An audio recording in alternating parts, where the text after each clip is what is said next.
రేపన్నాడు impact programme ఆగదు, ఎందుకంటే సుధీర్ లాంటి వాళ్ళు నడిపిస్తూ ఉంటారు. Thank you sir. Thank you so much.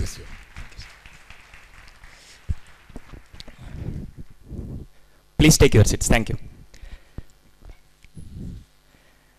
మనకి చాలామంది ఫ్రెండ్స్ అందరూ ఉంటారు. మన పక్కన ఉండే జనాలు కూడా, అది అమ్మా నాన్న అవ్వచ్చు, లేకుంటే ఫ్రెండ్స్ అవ్వచ్చు, లేకుంటే క్లాస్లో టీచర్స్ అవ్వచ్చు, లేకుంటే బంధువులు అవ్వచ్చు, ఎవరైనా సరే. మనుషుల్లో 3 రకాలు ఉంటారు. ఒకటి ఫస్ట్ రకం ఎవరంటే, ఫస్ట్ వెరైటీ ఆఫ్ పీపుల్ డిటాచర్స్ అంటారు వాళ్ళని. డిటాచర్స్ అంటే వాళ్ళు మన పక్కనే ఉంటారు, మనం ఏ పని చేస్తారో వాళ్ళు క్రిటిసైజ్ చేస్తూ ఉంటారు. డిటాచర్స్ అంటే ఏంటంటే ఎప్పుడెప్పుడు మనల్ని నాశనం చేయడానికి పక్కనే ఉంటాడు. అరే నేను ఐఏఎస్ అవుదాం అంటే, నీ ముఖానికి నువ్వు ఎప్పుడు తెలుగే సక్రమంగా రాదు, నువ్వు ఇంగ్లీష్ చదువుకో, నువ్వు ఐఏఎస్ అయ్యి మళ్ళీ నా దగ్గరికి వస్తావా అని చెప్పి ఎప్పుడు మనల్ని కించపరుస్తూ ఉంటారు, ఎప్పుడు మనల్ని కిందకి లాగడానికి ట్రై చేస్తూ ఉంటారు. వాళ్ళు డిటాచర్స్. రెండో రకం ఉంటారు, వాళ్ళని న్యూట్రలైజర్స్ అంటారు. న్యూట్రలైజర్స్ వాళ్ళు మనల్ని ఏమీ చేయరు, మనల్ని ఎంకరేజ్ చేయరు, డిస్కరేజ్ చేయరు. పక్కన అలాగే నువ్వేం చేసినా కూడా అవునా వెరీ గుడ్ అని చెప్పి నవ్వుతూ ఉంటారు. అంతే, వాళ్ళ వల్ల మనకి వచ్చిన ప్రయోజనం కానీ నష్టం కానీ ఏమీ ఉండదు. మూడో రకం ఉంటారండి, వీళ్ళు చాలా డేంజరస్. వీళ్ళని ఏమంటారంటే ఎన్హాన్సర్స్ అంటారు. ఎన్హాన్సర్స్ ఎప్పుడెప్పుడు మనకు పోటీగా, మనకి అరే నీ పని ఇది కాదు, ఇంకా నువ్వు ముందుకెళ్ళాలి, ఇది నీలో ఉండే పొటెన్షియల్ ఇది కాదు, ఇంకా నిన్ను బాగా ఎలా ఉండాలంటే ఒక లీడర్ నీలో ఉన్నాడని బయటికి తెప్పించి నిన్ను ఎప్పుడు ఎంకరేజ్ చేస్తూ నిన్ను ఎప్పుడు నీకు కాంపిటీషన్గా ఉండే ఒకే ఒక పర్సన్ ఎవరంటే ఎన్హాన్సర్స్ అండి. ఆ ఎన్హాన్సర్ ఈరోజు ఎవరంటే ఈ ఇంపాక్ట్ ప్రోగ్రామ్ అండి. ఇక్కడ మిమ్మల్ని కూర్చోబెట్టి మీరు ఇది కాదు యాక్చువల్లీ ఈ భారతదేశానికి పునాదైనటువంటి యువతని ఇంకా ముందుకు తీసుకెళ్లాలని మిమ్మల్ని ఎప్పుడెప్పుడు కాంపిటీషన్గా ఇక్కడ కూర్చున్న ప్రతిసారి మీకు నేర్పిస్తుండేది. అరే యాటిట్యూడ్ అంటే ఇది కాదు, సెల్ఫ్ కాన్ఫిడెన్స్ అంటే ఇది కాదు, ఉద్యోగం అంటే ఇది కాదు, కళ అంటే ఇది కాదని చెప్పి ప్రతి ఒక్కటి మీకు నేర్పిస్తుంది. అది ఎన్హాన్సర్స్ అండి. నాకు తెలిసి మేము చదువుకునేటప్పుడు ఇలాంటి ఎన్హాన్సర్ లేరండి. మీ అదృష్టం ఇలాంటి ఎన్హాన్సర్ ఈరోజు మీ ఊర్లో ఇక్కడ కండక్ట్ చేస్తున్నారండి. Happy to have this enhancer in your life. So ఈరోజు నా టాపిక్ కొద్దిగా డిఫరెంట్ అండి. ఒకవేళ అర్థం చేసుకునేదానికి ప్రయత్నిస్తే మాత్రం డెఫినెట్గా you will find a change within you. నా టాపిక్ వచ్చి unleash the you in you. అర్థమైందా? Unleash the you in you అంటే, అన్లీష్ అంటే తెలుసా? నీలో ఉండే నిన్ను నువ్వు కనుక్కో. నీలో ఉండే నిన్ను నువ్వు కనుక్కో. ఇదే నా టాపిక్ అండి, చాలా సింపుల్. అలా మీరు తెలుసుకోవాలంటే చెప్పండి, హ్యాండ్ రైస్ చేయండి, నేను కంటిన్యూ చేస్తాను, లేదంటే కొత్త టాపిక్ తీసుకొని వస్తాను. Very good, thank you. నేను ఎప్పుడు నాకు కలిసి వచ్చే నెంబర్ ఏంటంటే 5 అండి. సో అలాగే ఈరోజు కూడా ఈ unleash your self with in you అనేది నేను కరెక్ట్గా 5 మంత్రాలు చెప్తానండి. పంచమంత్రాలు, పంచతంత్రాలు అంటారు కదా, అలా ఈరోజు పంచమంత్రాలు చెప్తానండి. దానికి ఫస్ట్ మంత్ర ఏంటంటే పాజిటివ్ థింకింగ్ అండి. ఫస్ట్ మంత్ర పాజిటివ్ థింకింగ్. అవును, థియరిటికల్గా చెప్పమంటారా, బోరింగ్గా అలా చెప్పమంటారా, లేకుంటే ప్రాక్టికల్గా ఎగ్జాంపుల్ తీసుకొని మిమ్మల్ని ఇన్వాల్వ్ చేస్తూ చెప్పమంటారా? అయితే కొద్దిగా మీరు అందరూ కష్టపడాల్సి వస్తుంది. పడతారా?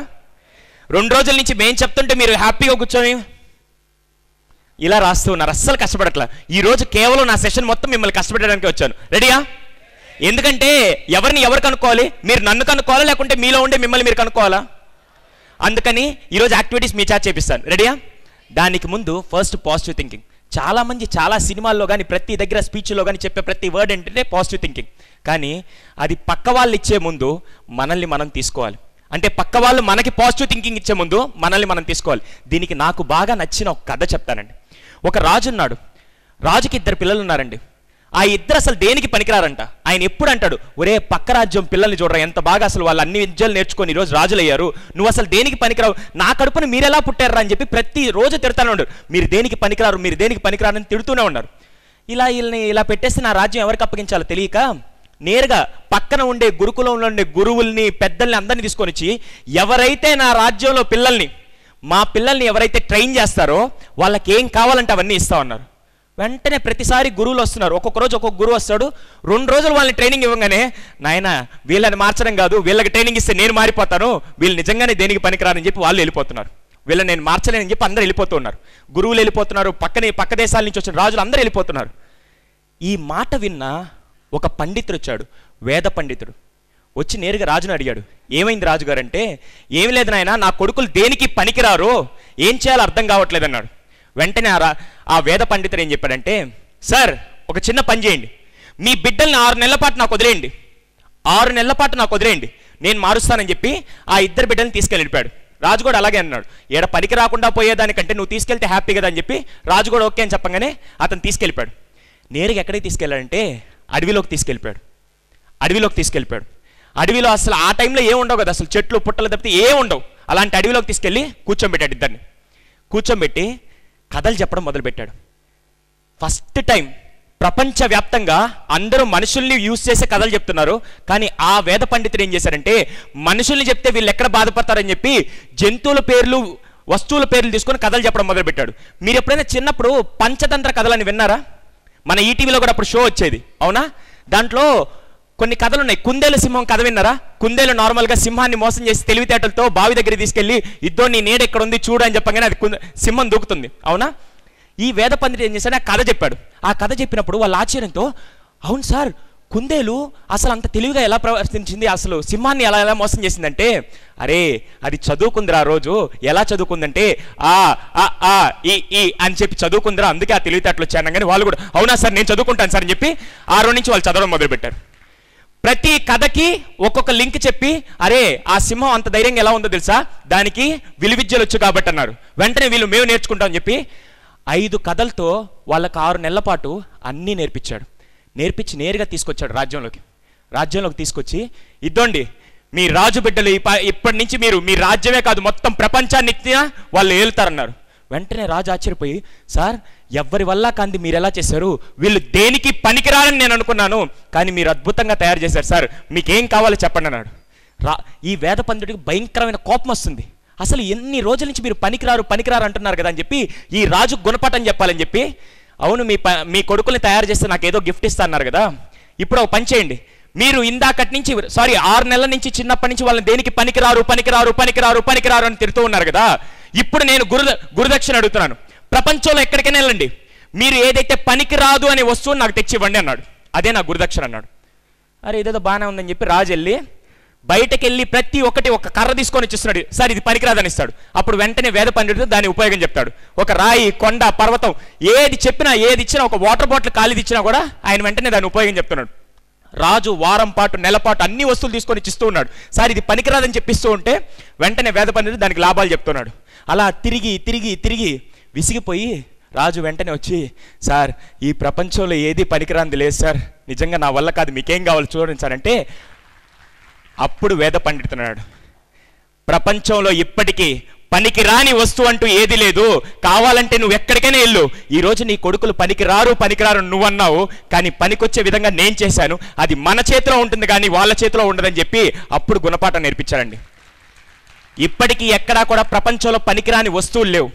అబ్దుల్ కలాం గారు మిజైల్ మ్యాన్ అయ్యారు, Gandhiji father of the nation అయ్యారు, మీరు అలాగే అవుతారని నేను చెప్పట్లేదండి. ప్రతి ఒక్కరు ఏదో ఒక సమయంలో పనికొస్తారు, అర్థమైందా? ఈ రోజు ఇంటికి వెళ్ళి లేకుంటే ఎవరన్నా మిమ్మల్ని పనికి రారు అంటే ఫస్ట్ వాళ్ళకి సమాధానం చెప్పండి, ఎస్ నువ్వు చెప్పే పనికిరాను, కానీ భగవంతుడు నన్ను సృష్టించాడు, మా అమ్మ నాన్న మమ్మల్ని కన్నారు అంటే డెఫినెట్గా ఏదో ఒక పనికి నేను పనికొస్తాను కాబట్టి నన్ను కన్నారు, డెఫినెట్గా ఆ రోజు కోసం వెయిట్ చేయని చెప్పండి.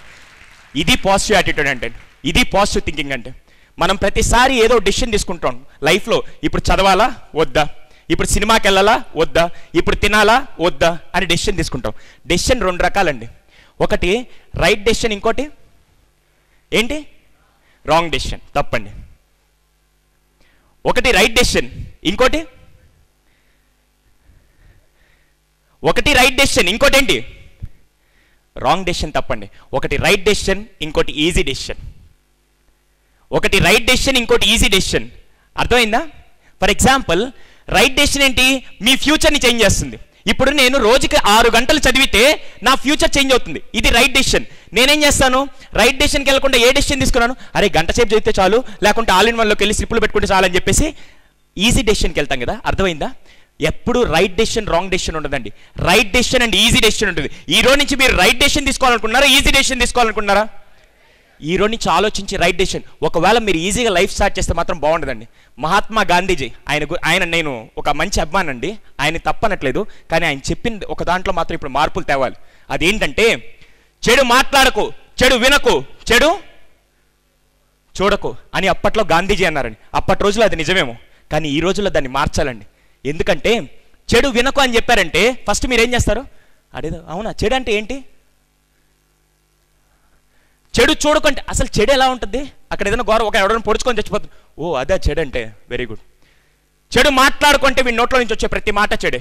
Are you getting my point? ఈ రోజు నుంచి దాన్ని మార్చాలండి. మహాత్మా గాంధీ ఒకవేళ ఇప్పుడు పుట్టుంటే డెఫినెట్గా మారుస్తారు. ఏమని మారుస్తారంటే, మంచినే చూడు, మంచినే మాట్లాడు, మంచినే చూస్తూ ఉండని చెప్పి, మంచినే వింటూ ఉండని చెప్పి చెప్తారండి. అది ఈ రోజు నుంచి మనం నేర్చుకోవాల్సింది. పాజిటివ్ థింకింగ్ అంటే నెగిటివ్ని మనం తీసుకోవడం కాదు, కానీ ఈ రోజు నుంచి పాజిటివ్ మాట్లాడుతుండండి. చెడు చెడు అంటూ ఉంటే, ఫర్ ఎగ్జాంపుల్ అందరూ కళ్ళు మూసుకోండి, ఒక నిమిషం అందరూ కళ్ళు మూసుకోండి. ఒక్కసారి మీ మదర్ గారి పిక్చర్ తీసుకోండి. కనబడుతుందా మీ మదర్ గారి పిక్చర్? ఎట్టి పరిస్థితిలో ఎంత భయంకరంగా ఉన్నా నా పిక్చర్ మాత్రం ఊహించుకోబాకండి. మళ్ళీ రాత్రి కల్లోకి వస్తారు, నా పిక్చర్ మాత్రం ఊహించుకోబాకండి. ఒకసారి ఇప్పుడు కళ్ళు తెరవండి. మీ మదర్ గారి ఫోటో వచ్చిందా? నా ఫోటో వచ్చిందా? ఏం చెప్పాను మీకు? అర్థమైందా? చెడు చూడొద్దు అంటే మీ యాటిట్యూడ్ దేని పక్క వెళ్తుంది? మీ ఆలోచన దేని పక్క వెళ్తుంది?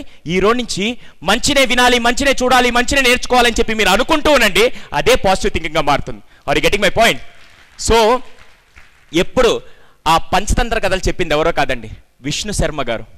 ఇప్పటికీ మీరు ఇంటికి వెళ్ళి చూడండి, ఆ పంచతంత్ర కథల్ని ఇప్పటికీ మన బ్లడ్లో అలా పెద్దలు చెప్తూనే ఉన్నారు. ఆ కథలతోనే మనం మారామండి. This is first positive thinking అండి. ఫస్ట్ది పాజిటివ్ థింకింగ్. సెకండ్ది నాకు చాలా నచ్చిన టిప్ అండి, డిసిప్లిన్. ఇది చిన్నప్పటి నుంచి స్కూల్లో కొద్దిగా డిఫరెంట్గా చెప్పారు. యూనిఫామ్ వేసుకొని వస్తే డిసిప్లిన్, 6 గంటలకు రావాల్సింది 6 గంటలకు వస్తే అది డిసిప్లిన్ అంటారు. కానీ డిసిప్లిన్కి మీనింగ్ చెప్పండి ఎవరన్నా? అవును, ఉదయం బ్రేక్ఫాస్ట్ చేశారు అందరూ? ఒక్క విషయం గ్యారంటీ చెప్పండి, బ్రేక్ఫాస్ట్ ఫెవికాల్ ఏం కలుపుకోలేదు కదా? కలుపుకున్నారు లేదా? లేదు కదా? ఓకే. డిసిప్లిన్ అంటే ఏంటి? బిహేవియర్ కాదు మేడం. బీయింగ్ పంక్చువల్ కాదు. క్రమశిక్షణ కాదు. Very good.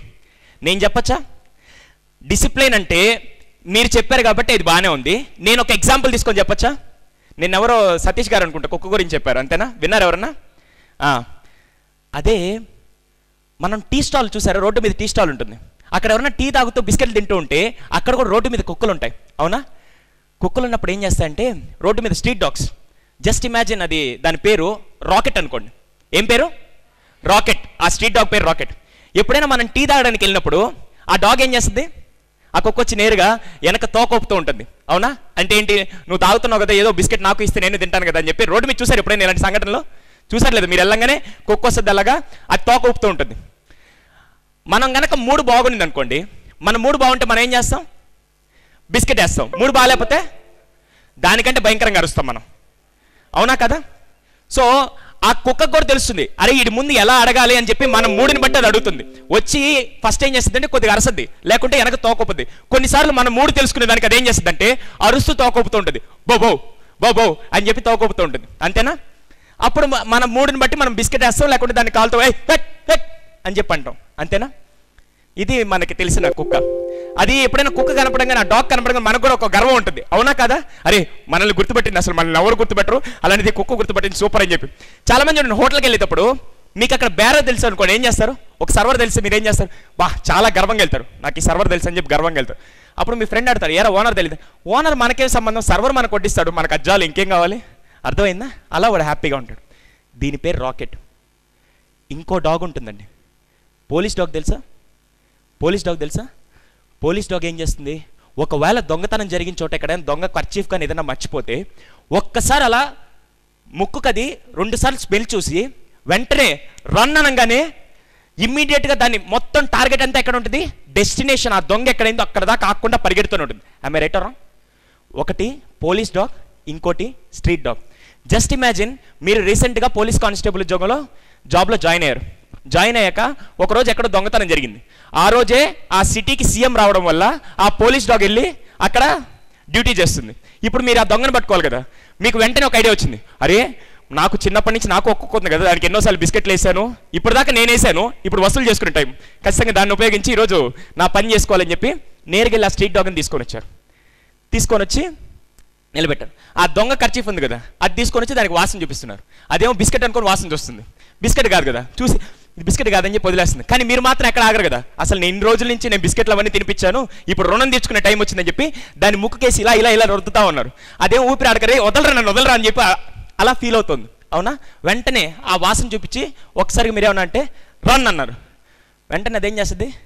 చిన్నగా అలా నడుచుకుంటూ వెళ్ళి పక్కన ఒక కారు కనపడంగానే ఏం చేస్తుంది? వెళ్ళి దాని పని అది చేసుకొని మళ్ళీ కొద్దిగా ముందుకెళ్ళి మీరు ఎక్కడైతే టీ ఇప్పిస్తారో అక్కడికి వెళ్ళి నిల్చొని బో బో బో బో బో బో అంటూ ఉంటుంది. అర్థమైందా? ఒకటి పోలీస్ డాగ్, ఇంకోటి మన రాకెట్. రెండు సేమ్ స్పీసీస్, డాగే కదా, కానీ దేనికి గౌరవిస్తాం మనం? ఒకటి రన్ అనగానే ఎక్కడా లేకుండా ఒకే డైరెక్షన్లో దాని టార్గెట్ రీచ్ అవుతుంది, దాన్ని నథింగ్ బట్ డిసిప్లిన్ అంటారండి. Are getting my point? దాన్ని డిసిప్లిన్ అంటారండి. మీకు అదే విషయం ఇంకో ఎగ్జాంపుల్ చెప్పాలంటే బాంబే అటాక్స్ జరిగాయి, గుర్తుందా? ఎక్కడ, ఏ హోటల్లో జరిగింది? తాజ్ హోటల్లో జరిగింది. తాజ్ హోటల్లో అటాక్స్ జరిగితే బ్లాక్ కమాండర్స్ తెలుసా? Black commanders. ఈరోజు మనం ఆ ముంబైలో ఆ అటాక్స్ నుంచి బయటపడ్డామంటే because of their people sacrifice. ఆ బ్లాక్ కమాండర్స్ యొక్క స్ట్రగుల్ ఎంత ఉందో నేను చెప్తానండి. బ్లాక్ కమాండర్స్ తాజ్ హోటల్లో టెర్రరిస్టులు ఉన్నారని తెలిసి వీళ్ళు వెళ్ళి మొత్తం సరౌండింగ్స్, హోటల్స్ మొత్తం సరౌండింగ్స్లో దాదాపుగా 500 నుంచి 1 కిలోమీటర్ మొత్తం సరౌండింగ్స్లో వెళ్ళి బ్లాక్ కమాండర్స్ నిల్చొని ఉన్నారు. అందరు నిల్చొని టార్గెట్ ఫోకస్ చేస్తున్నారండి. ఒక కన్ను క్లోజ్ చేసి ఇంకో కన్నుని రైఫల్ మీద పెట్టి టార్గెట్ చేస్తున్నారు. టార్గెట్ చేస్తూ ఉన్నప్పుడు చాలా దూరంలో ఉంది, ఎంతంటే డిస్టెన్స్ 500 మీటర్స్ డిస్టెన్స్లో ఉంది. ఇతను టార్గెట్ పెట్టుకున్నాడు. టార్గెట్ పెట్టి దూరంగా విండోలో ఆ టెర్రరిస్ట్ ఏంటంటే జస్ట్ ఎప్పుడైనా అలా పాస్ అయితే కాల్ చేద్దామని చూస్తున్నారు. జస్ట్ ఎప్పుడైనా ఆ టెర్రరిస్ట్ అలా పాస్ అయితే కాల్ చేద్దామని చూస్తున్నాడు. వెంటనే రైఫల్ పెట్టాడు. రైఫల్ పెట్టి అలాగే కూర్చున్నాడు. ఆ టెర్రరిస్ట్ జస్ట్ 1 నుంచి 1.5 సెకండ్లో అలా మూవ్ అవుతాడండి. ఈ ఇతను మాత్రం చాలా కాన్సన్ట్రేషన్గా ఆ పొట్ట ఆ గోడ మీద పెట్టి అలాగే చాలా స్ట్రగుల్ అవుతూ అలాగే కూర్చున్నాడు. దాదాపుగా 36 గంటల పాటు ఆ పోలీస్ కమాండర్స్ అందరూ ఇలాగే కూర్చోన్నారండి. అది కమిట్మెంట్. ఇలాగే కూర్చొని చూస్తూ ఉన్నారు, కంప్లీట్గా చూస్తూ ఉన్నారు. ఇది బ్లాక్ కమాండర్స్. మనకి ఇంకోరు కూడా ఉంటారు, రోడ్డు మీద పోలీసు వాళ్ళు ఉంటారు. అందరు కాదు నేను చెప్పేది, కొంతమంది పోలీసు వాళ్ళు ఉంటారు. వాళ్ళు ఏం చేస్తారు, ట్రాఫిక్ సిగ్నల్ దగ్గర నిలబడుకొని ఉంటారు. ఎప్పుడైనా ఎవరైనా సిగ్నల్ క్రాస్ చేసి వెళ్తుంటే వీళ్ళు వెంటనే ఊరే అక్కడ దాకా వెళ్ళి నేనేం ఆపాలని చెప్పేసి వాడిని వదిలేలే అని చూస్తూ ఉంటారు. అర్థమైందా? ఇద్దరు పోలీస్ ఉద్యోగమే, కానీ ఒకరు కనపడితే మనం చేతులెత్తి లేకుంటే సెల్యూట్ చేస్తాం. ఇంకోరిని ఏమంటాం? It is nothing but presence of discipline, absence of discipline. Are you getting my point? ఈ రోజు నుంచి నాకు తెలిసి డిసిప్లిన్లో కొత్త మీనింగ్ చెప్తానండి. డిసిప్లిన్ ఈజ్ నథింగ్ బట్, ఒక్కసారి మీరు టార్గెట్ పెట్టుకున్నాక 99 డిస్ట్రాక్షన్స్ మీకు ఎదురుగా వచ్చినా కూడా మీరు ఎప్పుడు డైవర్ట్ అవ్వకూడదండి. 99 డిస్ట్రాక్షన్స్ ఎదురుగా వచ్చినా కూడా. దానికి పర్ఫెక్ట్ ఎగ్జాంపుల్ ఎవరంటే అక్కడ కూర్చున్న ఆ మనిషి. ఎందుకో చెప్తాను వినండి. సార్ సారీ మీ నేమ్ యూస్ చేస్తున్నాను. ఆయనకు ఒక క్లబ్ ఇంటర్నేషనల్ మీటింగ్ జరుగుతుంది. ఇంటర్నేషనల్ మీటింగ్లో ఆయన ఆల్రెడీ డేట్ ఇచ్చేశారు, నేను అక్కడ మీటింగ్కి వెళ్ళాలని డేట్ ఇచ్చారు. కానీ ఆ రోజే నిన్న వాళ్ళ అబ్బాయి భరత్ వచ్చారు కదా, చూసారా? వాళ్ళ అబ్బాయి భరత్కి ఆ రోజు యాక్చువల్గా హెల్త్ ప్రాబ్లం వచ్చి హాస్పిటల్ అడ్మిట్ అయితే ఆల్రెడీ ఒక కమిట్మెంట్ ఇచ్చారు. ఏమని? అక్కడ మీటింగ్కి వెళ్తానని చెప్పి ఆయన కోసం కొన్ని 100 మంది అక్కడ వెయిట్ చేస్తుంటే ఒక కమిట్మెంట్ ఉన్నప్పుడు ఇది డిస్ట్రాక్షన్ సార్, ఫ్యామిలీ కంటే ఇంపార్టెంట్ అని కాదు. ఆయన అక్కడ అరేంజ్మెంట్స్ అన్నీ చేసి 1 గంటలో వస్తానని చెప్పి కొడుకుని అక్కడ పడుకోబెట్టి ఇతను నేరుగా వెళ్ళి ఆ కమిట్మెంట్ని ఫుల్ఫిల్ చేసుకొని మళ్ళీ వెనక్కి వచ్చి ఒక తండ్రి బాధ్యతను తీసుకున్నాడే, అది డిసిప్లిన్ అంటే అండి. ఇది నేను పర్ఫెక్ట్గా నా కళ్ళారా చూసిన ఎగ్జాంపుల్ అండి. అది ఏంటంటే ఒక్కసారి టార్గెట్ పెట్టుకుంటే దాన్ని అచీవ్ చేస్తూ వెళ్ళాలి, దాన్ని డిసిప్లిన్ అంటారు. Are you getting my point? This is nothing other than, ఈ రోజు నుంచి మీరు ఏదైనా టార్గెట్ పెట్టుకుంటే ఎటువంటి డిస్ట్రాక్షన్స్ వచ్చినా కూడా మనం డైవర్ట్ అవ్వకూడదు. Are you getting my point? This is second mantra. మూడోది చెప్పుకుందామా? పర్లేదా? ఎందుకంటే నాకు డెఫినేషన్స్ అవన్నీ చెప్పడం రాదు, ఇలా చెప్తుంటే మీ అందరికి బాగా అర్థం అవుతుంది, అంతేనా? థర్డ్ది, నిన్న ఆయన సార్ యాక్చువల్గా గంట సేపు ఫియర్ అనే ఒక పదం చెప్పారు, అవునా? ఈరోజు దాన్ని కొద్దిగా ఎలాబరేట్ చేస్తూ నా పద్ధతిలో కొద్దిగా డిఫరెంట్గా చెప్తాను. రెడీయా? ఎంతమందికి స్టేజ్ ఫియర్ ఉంది? నిన్న అంత చేసిన తర్వాత కూడా మళ్ళీ ఈరోజు ఉందంటే పాప ఒక్క నిమిషం ఎవరన్నా రండి. వాళ్ళు నిన్న రాలేదు కాబట్టి ఆ స్కూల్ పిల్లలు ఎవరైనా ఒక్కరు రండి, ఎవరైనా ఒక్కరు. వెరీ గుడ్, వెరీ గుడ్ తల్లి. Please please give your a big round of applause. Thank you తల్లి, వండర్ఫుల్. స్టేజ్ ఫియర్ అంటే బాగా గుర్తుపెట్టుకోండి, ఓకేనా? Stage fear. వెరీ గుడ్ తల్లి, కమ్ హియర్. నిల్చోమ్మ. నీ పేరు తల్లి? శ్రావ్య. నీకు స్టేజ్ ఫియర్ ఉందా? స్టేజ్ ఫియర్ లేదా? నేను ఉన్నప్పుడు రమ్మంటే నువ్వు లేనప్పుడు ఎందుకు వచ్చావు? అమ్మ స్టేజ్ ఫియర్ ఉండేవాళ్ళు రండి. ఓ స్టేజ్ ఫియర్ ఉంటే స్టేజ్ మీదకి రావు కదండి సార్. రైట్. స్టేజ్ ఫియర్ అంటే ఏం లేదండి, స్టేజ్ ఇక్కడ ఉంది, ఫియర్లు మన దగ్గర ఉంది, రెండు కలిపితే ఎవరు రారా? అమ్మ మన టీం ఎవరన్నా రండి, ఇంపాక్ట్ టీంలో ఎవరన్నా స్టేజ్ ఫియర్ ఉండేవాళ్ళు. సరే అబ్బాయిలైనా పర్లేదు. సార్ రండి సార్, మీరు సూపర్ సార్, రండి సార్.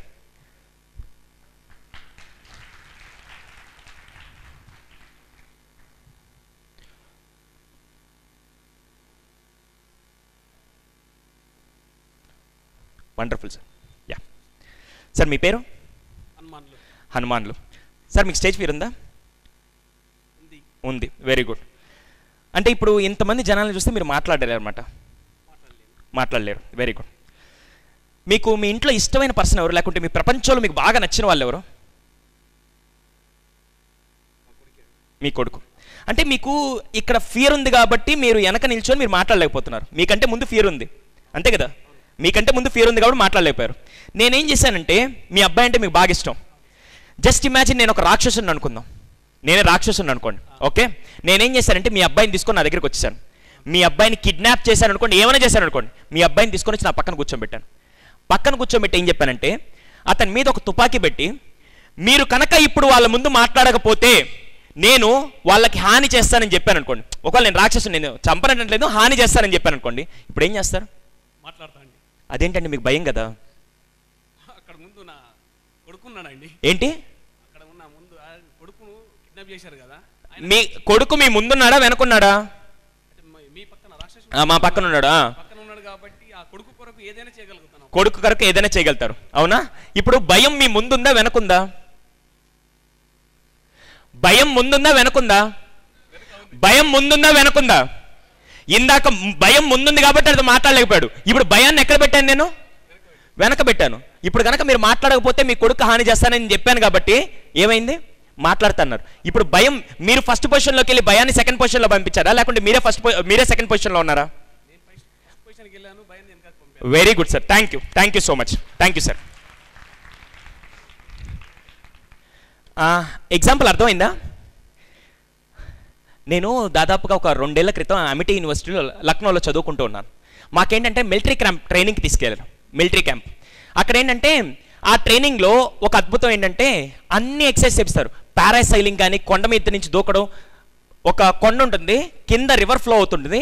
మీరు దాదాపుగా ఒక 3 కానీ 4 కానీ ఫ్లోర్స్ హైట్ నుంచి మీరు కింద దూకాలి. 3-4 అంతస్తుల నుంచి కింద దూకాలంటే భయం ఉంటుందా ఉండదా? మనం మామూలుగా బిల్డింగ్ మీద ఎక్కి కింద చూస్తేనే మనకు భయం వేస్తూ ఉంటుంది. అలాంటిది అందరూ ఇది చేస్తున్నారు యాక్టివిటీస్ అందరు. నేను వెంటనే స్విమ్మింగ్ జాకెట్ ఉంటుంది, అది వేసుకున్నాను. అందరూ వేసుకున్నారు. ఒక్కొక్కరు వెళ్తున్నారు. మా ఫ్రెండ్స్ అందరూ ఒక్కొక్కరు వెళ్తూ ఉన్నారు. వెళ్ళారు, అందరు పైకి వెళ్ళారు. ఒక్కసారిగా దూకడం వల్ల అందరూ హ్యాపీగా నవ్వుతూ దూకుతున్నారు. నేను కూడా పొడి చేద్దాం అని చెప్పి నేరుగా పైకి వెళ్ళాను. పైకి వెళ్ళి నేరుగా లలలా లలలా లలలా,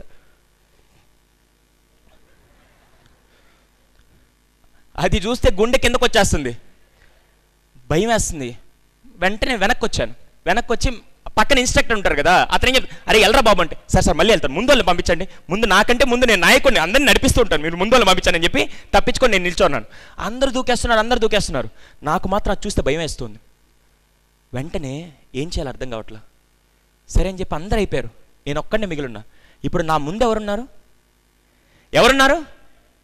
భయం ఉంది. నేను ఎక్కడున్నాను? వెంటనే ఇక్కడ నిల్చోనండి ఏం చేయాలో అర్థం కావట్లా, కానీ ఒక పక్క భయం వేస్తుంది. వెంటనే ఒక ఆలోచన వచ్చింది, అరే ఒకవేళ నేను ఇప్పుడు చేయకుండా ఉంటే ఫ్యూచర్లో 10 సంవత్సరాల తర్వాత ఎందుకురా సుధీర్ నువ్వు చేయలేదనే ఆలోచన అప్పుడు భయం వేస్తూ ఉంటుంది. అర్థమవుతుందా? ఒక బాధ ఉంటుందా ఉండదా? ఆ భయం నాకు స్టార్ట్ అయిందండి. ఒకవేళ 10 ఏళ్ల తర్వాత అందరూ ఇప్పుడు చూసిన వాళ్ళందరూ నన్ను నవ్వుకుంటారు, అరే వీడు చేయలేకపోయాడని చెప్పి కింద వాళ్ళందరూ క్రిటిసైజ్ చేస్తున్నారు. ఒరే దూకరా బాబు, ఆకారం ఏమో పెరిగావు, నీకేమాత్రం బ్రెయిన్ లేదా, లేకుంటే భయం ఏంటని చెప్పి అందరూ తిడుతున్నారు. అంతే కదా, ఆకారం ఉంది కదా, అందరు తిడుతున్నారు. కానీ నాకేమో భయం వేస్తుంది, నా ముందు భయం ఉంది, నేను ఇక్కడ ఉన్నాను, ఏం చేయాలో అర్థం కావట్లేదు. అప్పుడే ఆలోచన స్టార్ట్ అయింది. 10 ఏళ్ల తర్వాత నేను ఒకవేళ దూకకుండా ఉంటే ఆ రోజు నిద్రపోయేటప్పుడైనా కళ్ళలో ఒక్కసారి వస్తుంది కదా, సుధీర్ ఆ రోజు దూకుంటే 10 మందిలో నీకు ఒక పేరు వచ్చి ఉండేది, గౌరవం వచ్చి ఉండేది అని చెప్పి ఆ భయం నా బ్రెయిన్లో స్టార్ట్ అయిందండి.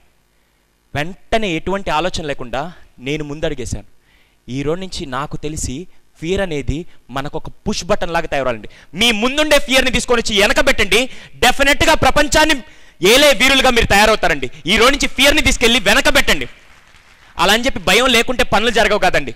మీ భయాన్ని తీసుకెళ్ళి వెనక పెట్టండి. ఈ రోజు మీరు మాట్లాడే ఏ సక్సెస్ఫుల్ పర్సన్ అయినా తీసుకోండి. అబ్దుల్ కలాం గారికి కూడా భయమేనండి. ఏంటంటే నేను జీవితంలో ఇలాగే, ఆయన అదే కొటేషన్ ఇచ్చేవాళ్ళు, పుట్టేటప్పుడు పేదరికంగా పుడితే అది నా తప్పు కాదు, కానీ చచ్చేటప్పుడు, అర్థమైందా, అది భయమేనండి. ఎందుకంటే నేను సాధించాలని తపన వెనక నుంచి ఆ భయం నెడుతూ ఉంది. భయానికి ఒక్కటే తెలుసండి, ముందు నిల్చుంటే వెనక్కి నెడుతుంది, వెనక నిల్చుంటే సింపుల్. ఈ రోజు నుంచి ఆ ఫియర్ని మాత్రం మీరు తీసుకొని వచ్చి వెనక పెట్టండి, డెఫినెట్గా మీరు సక్సెస్ సాధిస్తారు. ఎటువంటి పరిస్థితుల్లో అయినా మీరు చదవాలనుకున్నా కూడా మార్కులు తీసుకొని వచ్చి వెనకబెట్టండి, డెఫినెట్గా మీరు సాధిస్తారు. Are you getting my point? This is my third one, fear. నాలుగోది చెప్పే ముందు మీ అందరు ఇందా నుంచి ఖాళీగా ఉన్నారు, నాకు బాగా నచ్చట్లేదు. అమ్మ ఒక్కొక్కరుగా కూర్చోకుండా అందరూ డబుల్గా కూర్చోండి, ఇద్దరిద్దరుగా. అంటే ఇలాగే ఉన్నారు కాబట్టి పర్లేదు. అందరూ ఏం చేస్తారంటే కొద్దిగా ఇలా టర్న్ అవ్వండి, అంటే పక్క వాళ్ళని చూస్తూ. వెరీ గుడ్, బా ఎంత బాగా చూస్తా. అమ్మ జాగ్రత్త, మళ్ళీ మీకు వాళ్ళు రాత్రి కల్లోకి వస్తే నాకు సంబంధం లేదు, ఓకేనా? అందరూ అలా టర్న్ అయ్యి బుక్ ఓపెన్ చేయండి. ఓపెన్ చేశారా? ఫేమస్ ఆర్టిస్ట్ బొమ్మలేసి అతని పేరు ఎవరో ఉన్నారు ఇండియాలో, ఎవరు అతను సార్? పెద్దగా సార్, ఎంఎఫ్ హుసేన్ ఉన్నారు. ఆయన లేరు, ఎంఎఫ్ హుసేన్ గారు లేరండి. ఆయన ఒక్కసారి బొమ్మ వేస్తే దాని వాల్యూ కొన్ని కోట్లు వెళ్ళింది. దాదాపుగా నాకు తెలిసిన హైయెస్ట్ ఒక ఫోటోకి 5.5 కోట్లు పెట్టుకున్నారండి. అప్పట్లోనే 5.5 కోట్లు పెట్టుకున్నారు. అంత మంచి ఆర్టిస్ట్ ఆయన కాకుంటే చనిపోయారండి. కానీ ఇప్పటికీ ఒక మూఢనమ్మకం ఏముందంటే ఆయన ఇంకా మన మధ్యలోనే తిరుగుతూ ఉన్నారని చెప్పి ఒక మూఢనమ్మకం ఉంది. ఆయన ఇంకా పైకి వెళ్ళిపోలేదంట, ఆత్మ ఇంకా ఇండియాలోనో లేకుంటే ఇలా తిరుగుతూ ఉందంట. అందులోనూ నాకు తెలిసి ఏంటంటే ఈరోజు నిజామాబాద్ దాకా వచ్చినట్టుంది ఆత్మ కూడా. ఆ ఆత్మ నిజామాబాద్లోని రవీంద్ర భారతిలోని ఇక్కడ నాకెందుకు సార్ ఇప్పుడు అదే గుర్తొస్తుంది సార్. మేము అక్కడ యాక్చువల్గా అక్కడ ప్రోగ్రాంలు చేస్తున్నాం, కానీ ఆ హైదరాబాద్ రవీంద్ర భారతి నా బ్లడ్లో ఉండిపోయి ఆత్మలాగా ఇక్కడికి వచ్చినట్టుంది. అందుకని రాజీవ్ గాంధీ ఆడిటోరియం హాల్లో ఇక్కడ ఎంఎస్ హుసేన్ గారి ఆత్మ తిరుగుతుంది. సో జస్ట్ ఇమాజిన్, మనలోకి ఎప్పుడైనా సినిమాలు చూపిస్తుంటారు ఆత్మ రాగానే మనం ఏం చేస్తాం అని చెప్పి, అర్థమైందా? అలా మీ అందరిలోకి ఇప్పుడు ఎంఎఫ్ హుసేన్ గారు అలా పూనుకుంటే ఎలా ఉంటుంది? బాగుంటుందా బాగోదా? ఇప్పుడు మీరందరూ చేయాల్సింది ఏంటంటే, నేను కరెక్ట్గా 5 minutes టైం ఇస్తాను, జస్ట్ 5 minutes టైం. మీ పక్కన కూర్చున్న వాళ్ళ ఫోటో వేయండి, 5 నిమిషాల టైం. ఎంత భయంకరంగా ఉన్నా మీకు రాకపోయినా పర్లేదు, ట్రై చేయండి. మీలో ఎంఎఫ్ హుసేన్ ఉన్నారండి, అసలు బై బర్త్ ఉన్నాడు, కానీ ట్రై చేయండి. 5 నిమిషాల టైం ఇస్తాను. నాయన నేను చెప్పింది పక్క వాళ్ళ బొమ్మని, అంతేగాని జూలో ఉండే బొమ్మలని వేయబాకండి, ఓకేనా? ట్రై చేయండి, తప్పు రేటు సార్. చాలా ఫన్నీగానే ఉంటుంది యాక్టివిటీ, అంతే కదా? కావాలా వద్దా? నా పాటికి నేను చెప్పేసి వెళ్ళిపోమంటారా? కానీ ఇక్కడ నేర్చుకోవాల్సింది మీరు మిమ్మల్ని తెలుసుకున్నారు. అమ్మ నన్ను చూడమని కదా, నా బొమ్మ ఇవ్వకండి, మీకు దండం పెడతాను. ఎట్టి పరిస్థితుల్లో ఆ ప్రయత్నం మాత్రం చేయబడి, నాకు మంచి భవిష్యత్తు ఉంది. మీ బొమ్మను చూసి నేను భయంకరంగా పారిపోతాను. సో ట్రై చేయండి, ఏ ఒక్కరు మిస్ చేసినా నేను యాక్సెప్ట్ చేయను. పక్క వాళ్ళ ఫోటోల్ని మీరు అలాగే గీయాలి.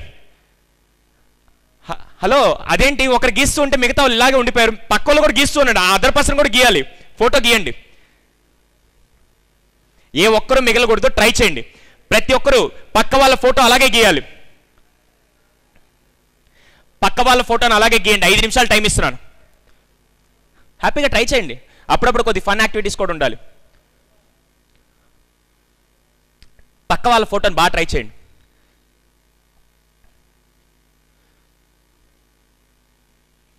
నాకు తెలిసి ఆ పిల్లలు బెటర్ అండి. అమ్మ మీరు ఇంటర్మీడియట్ 10th క్లాసా? 10th క్లాస్ అయిన వాళ్ళ పిల్లలు చాలా చక్కగా, అందుకే చిన్నపిల్లలు ఎప్పుడు యాక్టివిటీస్లో ఇన్వాల్వ్ అవుతారండి. ఎలా అంటే చిన్నప్పుడు మనం టామ్ అండ్ జెర్రీ చూస్తున్నాం అనుకోండి, ఎల్కేజీ యూకేజీలో ఎలా చూసేవాళ్ళం, ఎలా చూస్తామండి? 100% ఇన్వాల్వ్ అయ్యి చూస్తామా, లేకుంటే 100% ఇన్వాల్వ్ అయ్యేది? ఎలా అంటే టామ్ అండ్ జెర్రీ ఇద్దరు కొట్టుకుంటే మీరు వెంటనే ఇలా చూస్తుంటారు, అలా కాకుండా ఇలా చూస్తారా? చూడరు కదా? అలాగే ఈ బొమ్మ చేసే దాంట్లో కూడా అందరు ఇన్వాల్వ్ అవ్వండి. నేను చెప్తాను, ప్రాక్టికల్ ఎగ్జాంపుల్ ఇది. అయిపోయిందా? ఎవరిదైనా అయిపోతే పక్కన గ్రాఫిక్స్ ఏదైనా వేయండి, స్కెచెస్ కానీ, ఇంకా బాగా గ్రాఫిక్స్ కూడా వేయండి, పర్లేదు మీ ఇష్టం. కానీ మ్యాక్సిమం ఏంటంటే పక్క వాళ్ళ బొమ్మ వేయండి. Very good, very good, wonderful, wonderful. Try చేయండి, చాలా ఇంపార్టెంట్ యాక్టివిటీ ఇది. నవ్వకండి, ఎందుకు నవ్వుతున్నారు? మరి అంత జోవియల్గా ఉందా మీకు? ఆ పక్క వాళ్ళ బొమ్మను చూస్తే అంత జోవియల్గా ఉందా మీకు? అలా మీరు క్రిటిసైజ్ చేయకూడదండి. వాళ్ళు ఎంత అందంగా ఉన్నారు మీకేం తెలుసు? మీ బొమ్మ బాగాలేనంత మాత్రాన వాళ్ళు అందంగా లేరనా? అలా ఎప్పుడు అనుకోవద్దండి. అయిపోయిందా? అమ్మ నువ్వు బై బర్త్ ఆర్టిస్టా ఏంటి ఇంత స్పీడ్గా వేస్తావు? సరే లాస్ట్ 1 minute అండి, లాస్ట్ 1 minute.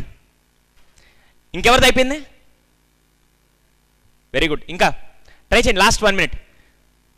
మా పెద్దలు కూడా బాగా ట్రై చేస్తున్నారండి ఈరోజు. సెకండ్ రోలో ఉండే వాళ్ళందరూ బాగా ఆర్టిస్టిక్గా.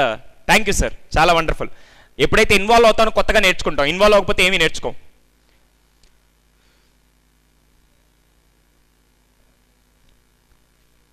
వండర్ఫుల్. అయిపోయింది తమ్ముడు. ఎంతమంది అయిపోయింది? వండర్ఫుల్. బా సార్ మనకు ఆర్టిస్టులు దొరికేశారు ఇంతమంది. రేపటి నుంచి ఇంపాక్ట్ సంబంధించిన పోస్టర్లని మీ చేత్తో వేపిస్తాను నేను అన్ని. Very good. వేస్తారా? టైం అప్ అండి ప్లీజ్ ప్లీజ్, ఏమనుకోబాకండి, టైం క్లోజ్. ఒకసారి అదే ఫోటో పక్క వాళ్ళు చూపించండి, ఎక్స్చేంజ్ చేసుకోండి. ఇప్పుడు అమ్మ భయపడబాకండి, మళ్ళీ ఏదైనా మీకు అయితే అంబులెన్స్ కూడా దగ్గరలో ఉంది, పర్లేదు, ఏం కంగారు పడకుండా నిదానంగా చూసుకోండి. మీ ఫోటోనా లేకుంటే ఇంకెవరి ఫోటోనే వేసారు? జాగ్రత్తగా చూసుకోండి. మళ్ళీ ఒకవేళ వీలైతే మీరు అడగండి, వాళ్ళు ఇస్తారు, ఇంటికి వెళ్ళి ఫ్రేమ్ కట్టించుకోండి. ఒకవేళ బాగుంటే ఇంటి లోపల కట్టించుకోండి, బాగాలేకపోతే ఇంటి బయట పెట్టండి, ఖచ్చితంగా ఉపయోగపడుతుంది, దేనికైనా ఉపయోగపడుద్ది. ఓకేనా? Very good, wonderful. ఎంతమంది పిక్చర్ బాగా వచ్చింది అనుకుంటున్నారు? అబ్బా మీరేసింది కాదు, పక్క వాళ్ళ ఒపీనియన్ చెప్పండి. మీరేసి అబ్బా నేను సూపర్గా వేసాను సార్, వాడేమో సార్ ఇది నాది కాదు సార్ చింపాంజీ చేసాడు, అది కాదు నేను అడిగేది. Very good, very good. Yeah please close your books. బాగుందా? ఎలా ఉంది? చాలా బాగుంది, వండర్ఫుల్. ఏదో బొమ్మలు ఏమన్నా వేశారు, వెరీ గుడ్. వేసేటప్పుడు కష్టంగా ఉందా ఇష్టంగా ఉందా? కష్టంగా ఉంది, ఎప్పుడు మనం చేయలేదు కదా. అదే ఎంఎఫ్ హుసేన్కి అంత బాగా ఎలా వచ్చింది? ఎలా వచ్చింది? ఎలా వచ్చింది? Practice, practice, practice. అవునా? ఒక పనిని మీరు రిపిటేటివ్గా చేస్తూ చేస్తూ చేస్తూ చేస్తూ చేస్తూ ఉంటే ఏమవుతుంది? ఏమవుతుంది? పర్ఫెక్ట్. అది మనకు సింపుల్గా తెలిసిన ఎగ్జాంపులే. నేను ఇప్పుడు మీరు అందరూ వేస్తుంటే ఎవడైనా ఎంతూజియాస్టిక్గా లేకుంటే ఉత్సాహంతో వేస్తారంటే అందరూ మరి వీడి దట్ట వస్తుంది మళ్ళీ. ఎవళ్ళ నాకు ఉత్సాహమే కనపడలేదండి, ఎవళ్ళ అసలు ఉత్సాహమే కనపడలేదు. నా పని చేసేటప్పుడు మనం ఉత్సాహంగా చేస్తామంటే ఎవళ్ళ ఉత్సాహమే లేదు. ఎవరన్నా కనపడింది మీకు? నాకైతే ఆ ఫేసెస్లో ఎవరిలో ఉత్సాహం అయితే కనపడలే. ఏదో ఇయ్యాలి, మళ్ళీ ఇదేదో చెప్పాడు, చెప్పకపోతే మళ్ళీ చూడకపోతే ఇడేమనుకుంటాడని చెప్పి అలా చేస్తూ ఉన్నారు. మామూలుగా మనం ఇంట్లో మనం ఉత్సాహంగా ఉండమా? ఉంటామా? మీలాగే ఒక వ్యక్తి ఆఫీస్లో బాగా పనిచేసి ఇంటికి వెళ్ళాడు. ఇంటికి వెళ్ళి చిన్న పిల్లోడు ఉన్నాడు వాళ్ళ ఇంట్లో చిన్న అబ్బాయి ఉన్నాడు, వాళ్ళ కొడుకే. ఓకే, ఇంటికి వెళ్ళి డోర్ కొట్టాడు, కాలింగ్ బెల్ కొట్టాడు. చిన్నపిల్లలు ఎప్పుడు ఎట్లా వస్తారు? డాడీ ఆఫీస్ నుంచి రాగానే డాడీ అని పరిగెత్తుకుంటూ స్లో మోషన్లో హీరోయిన్ వస్తుంది, చాలా ఇలా పరిగెట్టుకుంటూ వస్తున్నాడు. వెంటనే మా వాడు ఏం చేశాడు, పాప ఆఫీస్లో అలిసిపోయాడు, ఎప్పుడు ఉత్సాహమే లేదు. వెంటనే కాలింగ్ బెల్ కొట్టగానే వాడు వచ్చి డోర్ ఓపెన్ చేసి డాడీ అని ఎగరుతున్నాడు. మనం మామూలుగా ఉత్సాహంగా ఎనర్జెటిక్గా ఉంటే ఉంటాం, రా రా నా మై బేబీ అని చెప్పేసి ఒకసారి ఎత్తుకొని ఒకసారి ముద్దులిచ్చి హ్యాపీగా మాట్లాడుతుంటాం. అలా కాకుండా ఎప్పుడైనా మనం టైడ్ అయిపోయి ఎనర్జీ లేకపోతే ఏమంటాం? ఏంటిది? వాడెప్పుడు ఉత్సాహంగా నేరుగా వచ్చి డాడీ అని అరుస్తూ ఉంటాడు. వీళ్ళు డాడీ అని ఏంట్రా నీకు? వాడు అనుకుంటాడు అదేంటి నేను ఇంత ఉత్సాహంగా ఉన్నాను, ఈడేంది ఇలా ఉన్నాడని చెప్పేసి వాడు కూడా అదే అనుకుంటాడు. వెంటనే మీరు ఏంట్రా నీ బాధ, ఎక్కడి నుంచి వచ్చావు నువ్వు అంటాడు. ఎక్కడి నుంచి వచ్చాడు? నీ కొడుకే కదా. మళ్ళీ ఆ క్వశ్చన్ భగవంతుడు అన్న ఇలా గాల్లో విసిరేశాడా? లేదు కదా. వాడేమనుకుంటాడు, ఆఫీస్ నుంచి రాగానే మా నాన్న దగ్గర ఎనర్జీ ఉండదు, మా అమ్మ నాతో మాట్లాడదు, అసలు నేను వీళ్ళిద్దరికి ఎలా పుట్టాను నాకే అర్థం కావట్లేదు అనిపిస్తుంది. అర్థమవుతుందా? మనం ఏదన్నా పని చేసేటప్పుడు ఫస్ట్ ఆ ఎనర్జీ ఉండాలండి, ఆ ఎంతూజియాజం ఉండాలి. అది ఎప్పుడు కొత్త పని చేసేటప్పుడు ఇంకా ఎక్కువగా ఉండాలి, కొత్త పని చేసేటప్పుడు ఇంకా ఎక్కువగా ఉండాలి. ఫర్ ఎగ్జాంపుల్ మీకు మామూలుగా ఏదైనా పని ఈజీ పని ఇచ్చేస్తే మనం త్వరగా చేసేస్తాం. ఇప్పుడు అలాగే పుస్తకాలు ఓపెన్ చేయండి, అలాగే పుస్తకాలు ఓపెన్ చేయండి. ఈసారి 2 నిమిషాలు టైం ఇస్తాను, 2 నిమిషాలు టైం ఇస్తాను. నేను సార్ మీకు నిన్న ప్రైజులు తెమ్మన్నారు, తెచ్చారు కదా, నేను 2 నిమిషాలు టైం ఇస్తాను. మీ ఇష్టం వచ్చిన బొమ్మ గీయండి. 2 నిమిషాలు టైం ఇస్తాను, మీ ఇష్టం వచ్చిన బొమ్మ గీయండి. ఎవరైతే అద్భుతంగా గీస్తారో వాళ్ళకి నేను స్పెషల్ ప్రైజ్ కూడా ఇస్తాను. నేను అది పనిగా నేను బిల్డింగ్ బ్లాక్స్ వాళ్ళకి, లయన్స్ క్లబ్ వాళ్ళకి చెప్పానండి. మీకు 2 నిమిషాలు టైం ఇస్తాను, మీ మనసులో ఏదనిపిస్తే మీ ఆలోచనలు ఏది ఉంటే అది గీయండి. 2 నిమిషాలు టైం. ఎంత అద్భుతంగా గీస్తారో, మీ దగ్గర స్కెచ్లు లేవు ఏమీ లేవు, కానీ పెన్ను కానీ పెన్సిల్ కానీ మీరు ఉండే దాంట్లో ఎంత బాగా గీస్తారో మీకు నేను అంత అద్భుతమైన గిఫ్ట్ ఇస్తాను. ట్రై చేయండి, కమాన్ గో హెడ్. మీ ఇష్టం అండి, అసలు ఎంత బాగా గీస్తే ఏది గీసినా పర్లేదు, మీ ఇష్టం, ఎవరిని మిమ్మల్ని డిసప్పాయింట్ చేయట్లేదు, మీ ఇష్టం వచ్చింది గీయండి.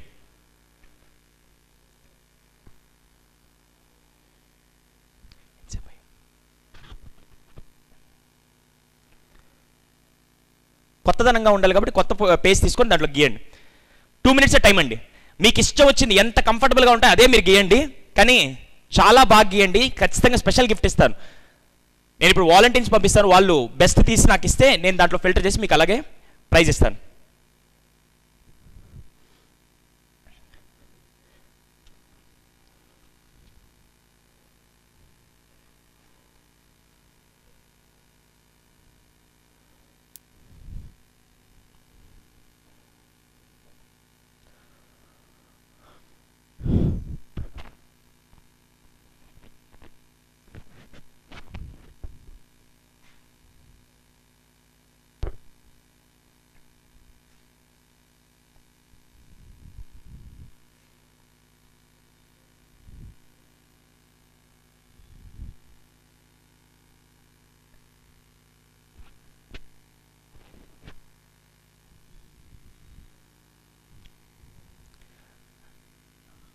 పిక్చర్ గీసేసి ఖాళీగా ఉన్నారా లేకుంటే ఏం గీస్తామని ఖాళీగా ఉన్నారా? ఓ వేస్తారా, very good, wonderful.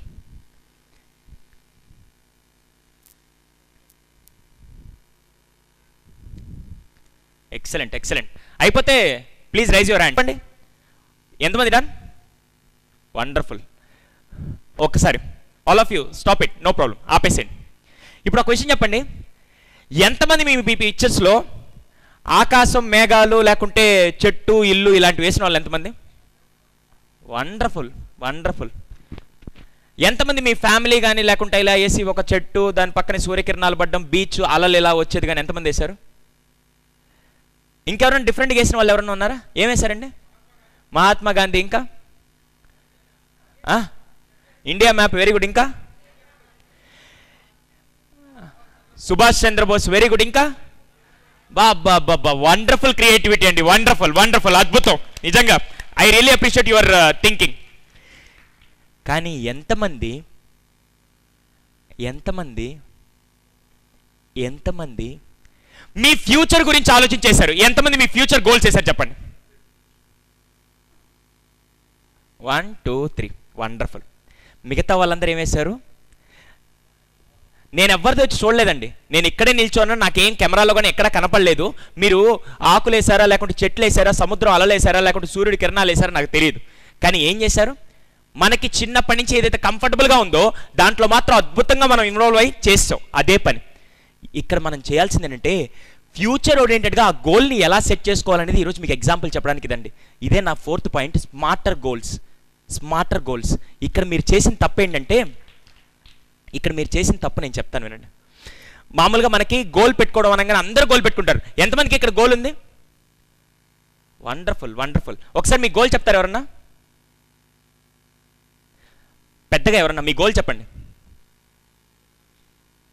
Education, IAS, professor, doctor, IPS, teacher, SBI,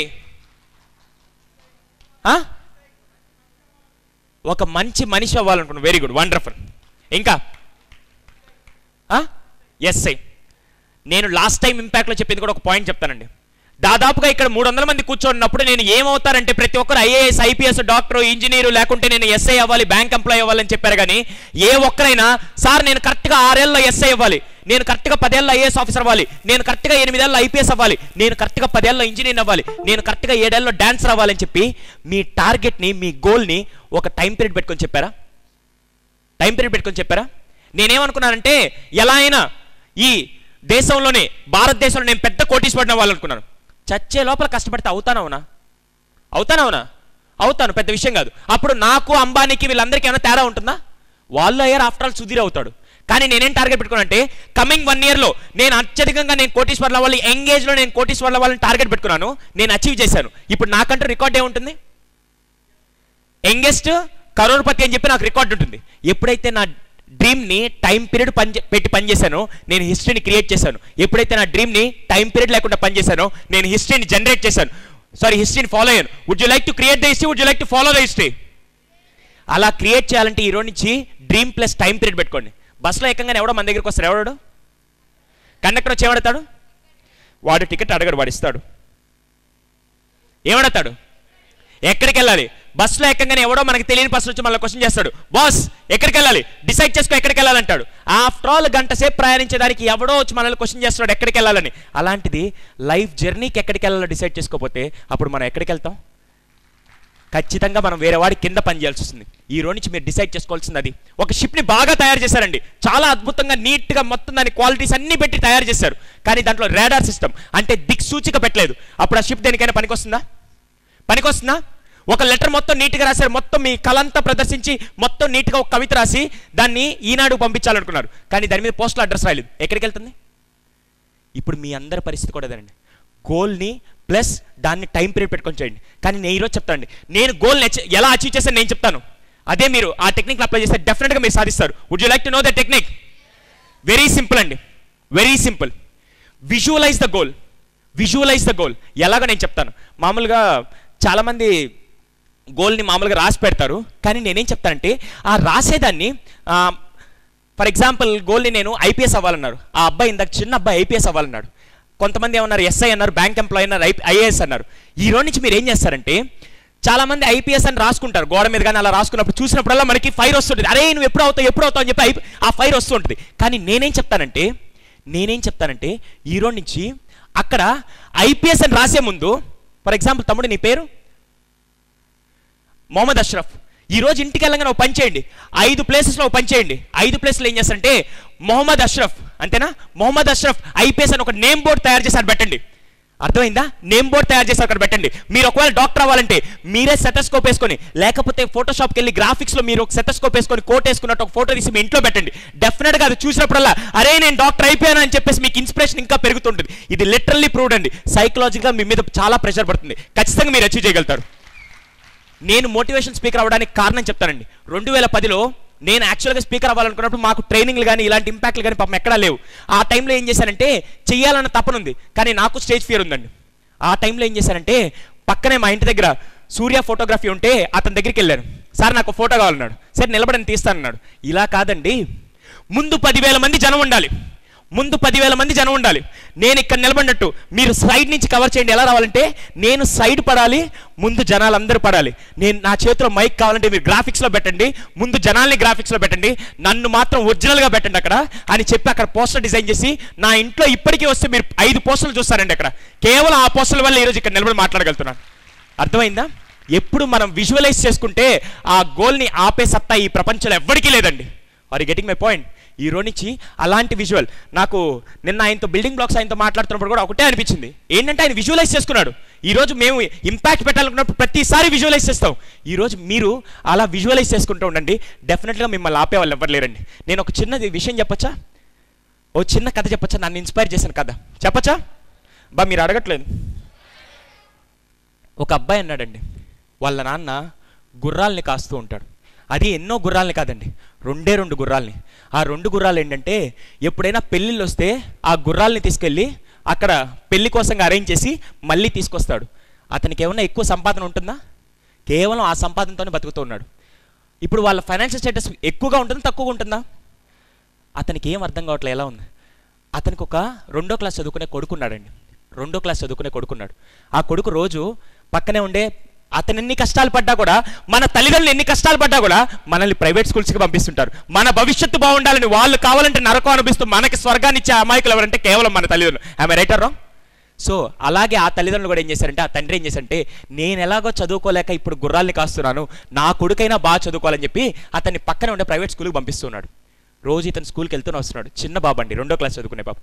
ఒకరోజు ఆ స్కూల్లో ఆ టీచర్ ఏమనిందంటే, అందరికీ స్టూడెంట్స్ అందరూ ఇలాగే కూర్చున్నారు. ఆ టీచర్ ఏం చెప్పారంటే, పిల్లలు మీరు రేపు వచ్చేటప్పుడు అందరూ మీ డ్రీమ్స్ రాసుకోండి. మీరు జీవితంలో ఏం సాధించాలనుకున్నారు, ఏం అవ్వాలనుకున్నారు, మీ డ్రీమ్ రాసుకోండి. నేను మిమ్మల్ని అంటే మీ టాలెంట్ ఇవన్నీ చూసి నేను దాని మార్కులు వేస్తాను. ఎవరైతే ఎక్కువ మార్కులు తెచ్చుకుంటే వాళ్ళకి స్పెషల్ ప్రైజ్ కూడా ఇస్తానన్నారు. అర్థమైందా కాన్సెప్ట్? మీరు మీ డ్రీమ్ రాసుకోరండి, మీ క్యాపబిలిటీ, మీ టాలెంట్, మీ ఇన్నర్ స్ట్రెంత్ని బట్టి నేను దానికి మార్కులు వేస్తాను. ఎవరికైతే ఎక్కువ మార్కులు వస్తే వాళ్ళకి గ్రేడ్ ఇస్తానని చెప్పింది, ప్రైజ్ కూడా ఇస్తానని. వెంటనే అందరు పిల్లలు వెళ్ళిపోయారు. నెక్స్ట్ డే వచ్చినప్పుడు అందరూ చిన్న చిన్న స్లిప్పుల్లో రాసుకొని వచ్చారు. నేను ఇంజనీర్ అవుతా, ఐపీఎస్ అవుతా, ఐఏఎస్ అవుతా అని చెప్పి చిన్న చిన్న స్లిప్స్ రాసుకొని వచ్చారు. ఈ అబ్బాయి మాత్రం ఏం చేశారంటే ఒక పెద్ద 8 పేజీల లెటర్ ఒకటి రాసుకొని వచ్చాడు. అది లెటర్ లాగలేదు, స్టడీ మెటీరియల్ లాగా ఉంది. రాసుకొని వచ్చి మేడంకి ఇచ్చారు. ఆ మేడం మొత్తం స్టాఫ్ రూమ్కి వెళ్ళి అన్నీ చెక్ చేసుకొని అందరికీ A grade, B grade, C grade అన్నీ రాసిస్తూ ఉంది. అందరికీ 10 out of 10 for example marks అనుకోండి, 10/10 అలా మార్క్స్ వేస్తుంది. అందరి మార్క్స్ వేసి మళ్ళీ క్లాస్లో తెచ్చిచ్చేస్తుంది. క్లాస్లోకి అందరికి ఇచ్చేస్తుంది. ఈ అబ్బాయికి కూడా తీసుకొచ్చి అలాగే ఇచ్చేసింది. కానీ దాని మీద ఏం రాస్తుందంటే మార్క్స్ వేయలేదండి, ఎఫ్ అనే లెటర్ పెట్టింది. ఎఫ్ అంటే అర్థం ఏంటి? ఫెయిల్, ఫెయిల్ అని రాసింది. వీడికి అర్థం కాల. క్లాస్ అయిపోయాక నేరుగా మేడం దగ్గరికి వెళ్ళాడు. మ్యామ్ ఏమైంది, అందరికీ మీరు టీచర్, మీరు అందరికీ మార్కులు వేశారు, నాకు మాత్రం ఎఫ్ అనే లెటర్ పెట్టారు, దీనికి అర్థం ఏంటని అడిగాడు. అది తెలియదు పాపం. నేరుగా ఏం చెప్పిందంటే ఎఫ్ అంటే ఏం లేదు నాన్న, ఫెయిల్. అసలు నీ స్తోమత ఏంటో తెలుసా? నువ్వు ఒక గుర్రాల్ని కాచుకునే ఒక తండ్రి కొడుకువి, అంతేనా? అతని కొడుకువి నువ్వు. మీ ఇంట్లో యాక్చువల్గా ఈరోజు తింటే రేపటికి ఎలా చేయాలని ఆలోచించే స్తోమత మీది. నువ్వు ఎలాంటి డ్రీమ్ రాసుకొని వచ్చావు తెలుసా అని చెప్పి అప్పుడు వాడు రాసుకోవచ్చిన డ్రీమ్ ఆమె చెప్పద్ది. నువ్వు ఏం డ్రీమ్ రాసుకొని వచ్చావు తెలుసా అని చెప్పి తన దగ్గర నుంచి ఆ పేపర్స్ తీసుకొని చదువుతుంది. ఆ డ్రీమ్ ఎలా రాశాడు తెలుసా? భవిష్యత్తులో ఒక 20 ఏళ్ల తర్వాత నాకంటూ పెద్ద హార్సింగ్ రేస్ యార్డ్ ఉండాలి, గుర్రపు పందాలు జరిగే ఒక స్టేడియం ఉండాలి, దాంట్లో పక్కనే 2 ఎకరాల్లో నాకంటూ ఒక బిల్డింగ్ ఉండాలి, బిల్డింగ్ డూప్లెక్స్ హౌస్ అవ్వాలి, దాని మధ్యలో ఒక స్విమ్మింగ్ పూల్, కార్ ఆగడానికి కావాల్సిన పార్కింగ్, ప్రతి ఒక్కటి నాకంటూ సపరేట్ గేమ్స్ రూమ్ అవన్నీ ఉండాలి, జిమ్ అని చెప్పి ప్రతి ఒక్కటి రూమ్ సైజులతో సహా రాశాడండి. 2వ క్లాస్ చదువుకునే అబ్బాయి రూమ్ సైజులతో సహా రాశాడు. వెంటనే చూసి ఇదంతా నువ్వు అసలు ఎలా సాధిస్తావు అనుకుంటున్నావు, నీకు కావాలంటే ఏదో చిన్న చిన్నగా రాయాలి కానీ ఇంత ఎలా రాస్తావు అని చెప్పంటే వాడు బాధపడుతూ తలదించుకున్నాడు. తలదించుకున్న వెంటనే వాడి బాధను చూడలేక మళ్ళీ టీచర్ ఏమనిందంటే, ఇలా కాదు కానీ తమ్ముడు, స్టూడెంట్ నువ్వేం చేస్తావు అంటే నీకు ఒకవేళ మార్కులే కావాలంటే ఈ లెటర్ నీ దగ్గర పెట్టుకో, రేపు వచ్చేటప్పుడు ఏదో నీ స్తోమకు తగ్గట్టు డ్రీమ్ రాసుకోరా, నేను మార్కులు వేస్తా అన్నాడు. వెంటనే ఆ బాబా ఏం చేశాడంటే అది తీసుకొని నేరుగా ఇంటికి వెళ్ళిపోయాడు. మరుసటి రోజు వచ్చాడు. మరుసటి రోజు వచ్చి టీచర్ గుడ్ మార్నింగ్ టీచర్, అరే నీ డ్రీమ్ ఏదని అడిగింది. వెంటనే ఆమె ఏమనిందంటే అబ్బాయి ఏమన్నాడంటే నా ఎఫ్ఎన్ఏ లెటర్ నా దగ్గరే పెట్టుకుంటాను, నా ఎఫ్ఎన్ఏ లెటర్ నా దగ్గరే పెట్టుకుంటాను, మీ మార్కులు మీ దగ్గరే పెట్టుకోండి అని రివర్స్లో చెప్పాడు. ఎలా అంటే మీ ఎఫ్ఎన్ఏ లెటర్ మీ దగ్గరే పెట్టుకోండి, మీ ఫెయిల్ అనే లెటర్ మీ దగ్గరే పెట్టుకోండి, నా డ్రీమ్ నా దగ్గరే పెట్టుకుంటానని చెప్పి ఆ రోజు నుంచి ఆ స్కూల్ మానేసి వెళ్ళిపోయాడండి. ఆ రోజు ఆ స్కూల్ మానేసి వెళ్ళిపోయాడు. తర్వాత వెళ్ళి వేరే స్కూల్లో జాయిన్ అయ్యాడు, అక్కడ స్టార్ట్ చేశాడు కెరియర్. ఒక 26 ఏళ్ళ తర్వాత ఈ స్కూల్ టీచర్ ఏం చేశారంటే, మామూలు మనం చిన్నప్పుడు ఎక్స్కర్షన్స్కి వెళ్తూ ఉంటాం, చూసారు ఎప్పుడైనా పిక్నిక్స్ కానీ ఎక్స్కర్షన్స్కి వెళ్తూ ఉంటాం. ఆ స్కూల్ టీచర్ ఏం చేసిందంటే ఆ పిల్లలందరినీ తీసుకొని ఎక్స్కర్షన్స్ అని చెప్పి పక్కనే ఉన్న ఒక గుర్రపు పందాలు జరిగే స్టేడియం దగ్గరికి వెళ్ళింది.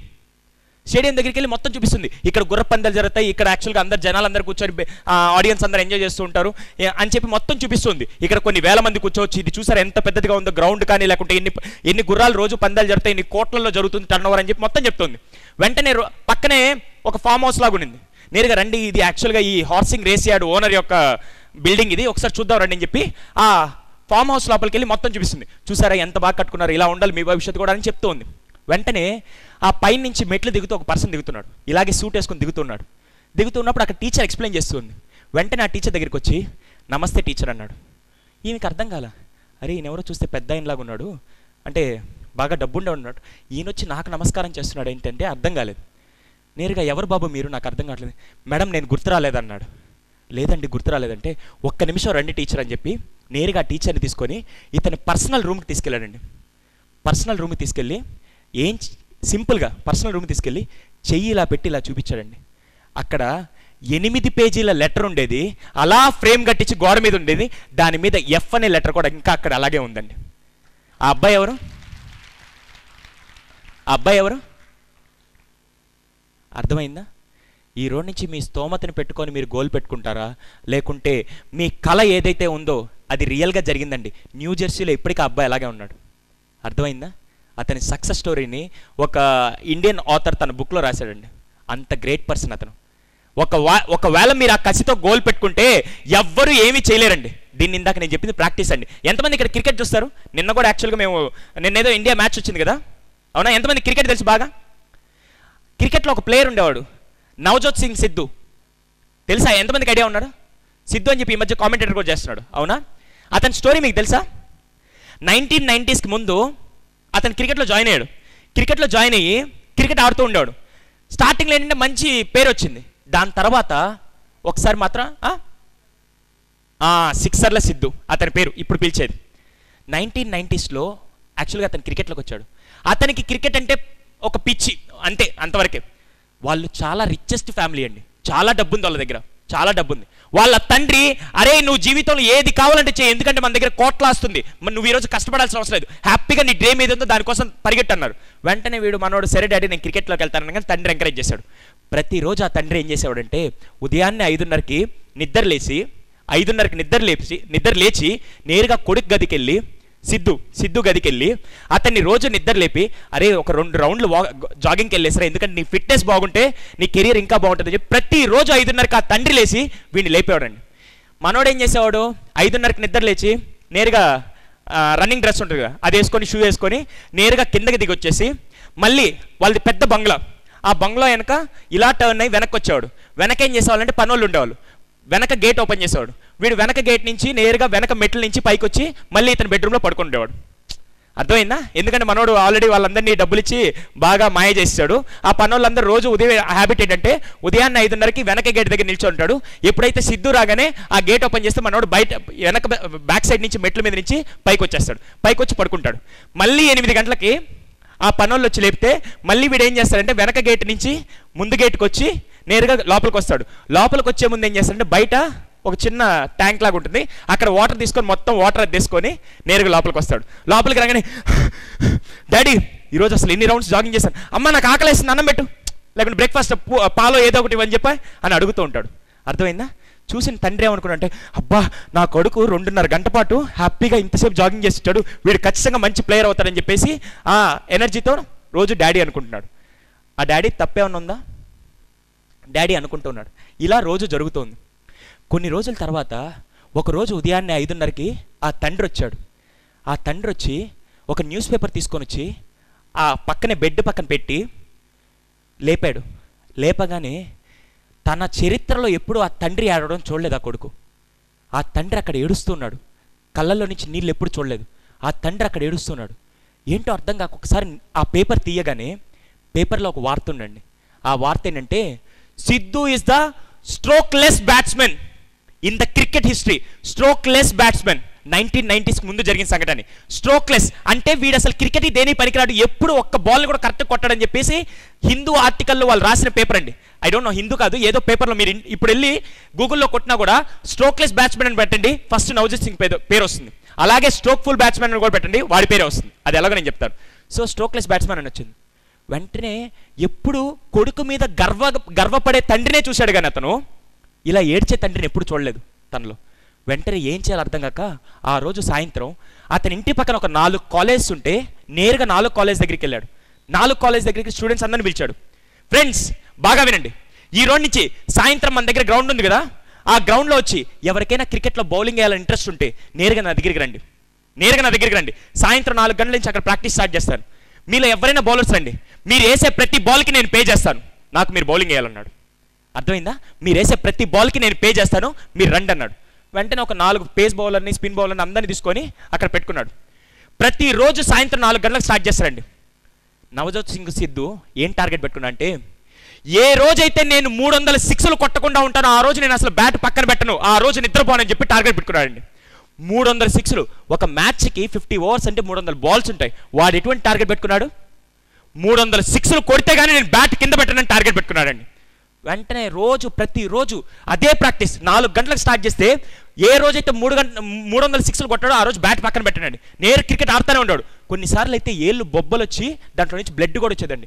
కానీ అతని టార్గెట్ మాత్రం మారలేదండి.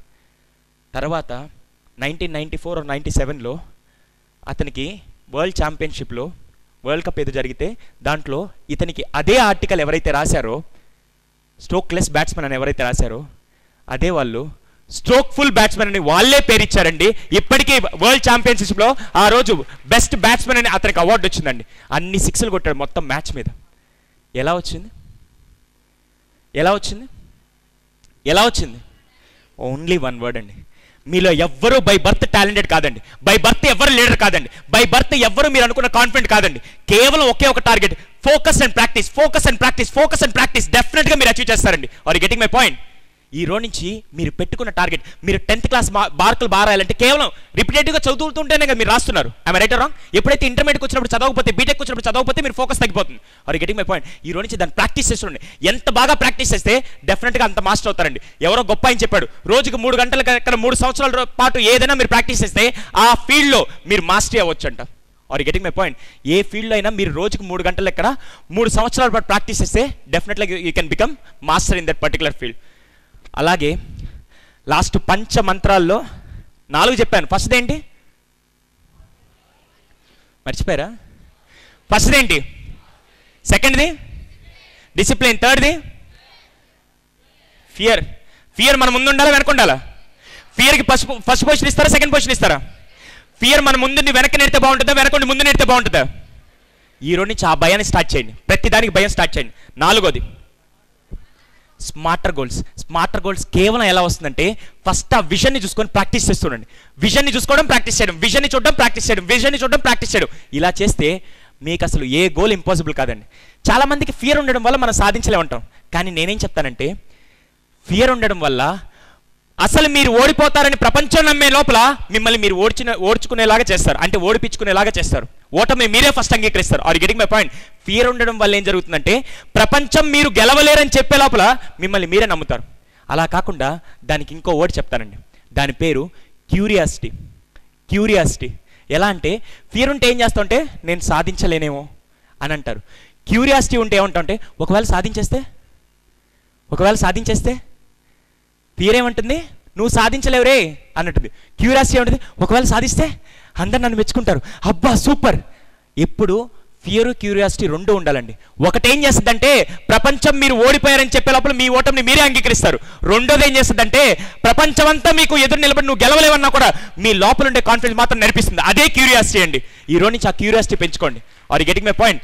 ఫియర్ క్యూరియాసిటీ ఈ రెండు చాలా ఇంపార్టెంట్. ఒకవేళ చేయలేకపోతే, ఒకవేళ సాధించేస్తే ఎలా ఉంది ఆలోచన, బాగుందా లేదా? ఈ రోజు నుంచి ఆ క్యూరియాసిటీని పెంచుకోండి, హ్యాపీగా మీరు అచీవ్ చేయగలుగుతారు. Last but not the least fifth Mantra happiness అండి. హ్యాపీనెస్. దీనికి నేను డెఫినేషన్ చెప్పను, మీనింగ్లు చెప్పను, ఏమి చెప్పను. ఎందుకంటే ఒక్కసారి మీ నోట్స్లో ఒకటి రాయండి.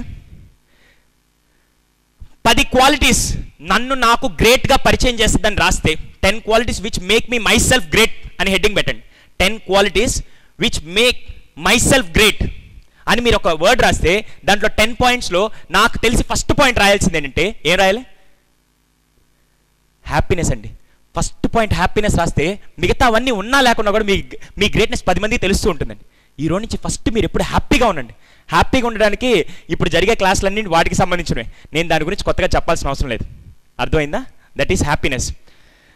లాస్ట్ ఇంకొక 5 to 10 minutesలో క్లోజ్ చేస్తాను. ఓకేనా? పర్లేదా? ఎస్. నాకు ఎప్పుడు స్ఫూర్తినిచ్చే ఒక పాట ఉందండి. నొప్పిలేని నిమిషమేది జననమైన మరణమైన జీవితాన అడుగు అడుగున నీరసించి నిలిచిపోతే నిమిషమైన నీది కాదు బ్రతుకు అంటే నిత్య ఘర్షణ. దేహముంది ప్రాణముంది నెత్తురుంది సత్తు ఉంది ఇంతకన్నా సైన్యముండునా. దేహముంది ప్రాణముంది నెత్తురుంది సత్తు ఉంది ఇంతకన్నా సైన్యముండునా. ఆశ నీకు అస్త్రమౌను శ్వాస నీకు శస్త్రమౌను ఆశయంబు సారదెవరురా. నిరంతరం ప్రయత్నముండగా నిరాశకే నిరాశ పుట్టదా. ఆయు అంటూ ఉన్న వరకు చావు కూడా నెగ్గలేక శవము పైనే గెలుపు చాటురా. ఎప్పుడూ ఒప్పుకోవద్దురా ఓటమి, ఎప్పుడూ వదులుకోవద్దురా ఓరిమి అనే పాట నాకు స్ఫూర్తినిచ్చిందండి. చాలా అద్భుతమైన పాట. మీ అందరితో అది షేర్ చేసుకోవాలని. ఎందుకంటే పుట్టేటప్పుడు కానీ మరణం కానీ ప్రతి ఒక్కటి ఈయన దాదాపుగా ఒక 20-30 సంవత్సరాల క్రితం ఇది చెప్పారండి. ఈ స్టేట్మెంట్ని, ఆ పాటని చాలా అద్భుతంగా ఇచ్చాడు. నాకు ఇప్పటికీ ఎందుకు గుర్తొచ్చిందంటే మిమ్మల్ని అందరినీ చూస్తే ఆ ఫైర్తో కనబడుతున్నారు కాబట్టి చెప్పాను. లాస్ట్ ఒక చిన్న స్టోరీనండి.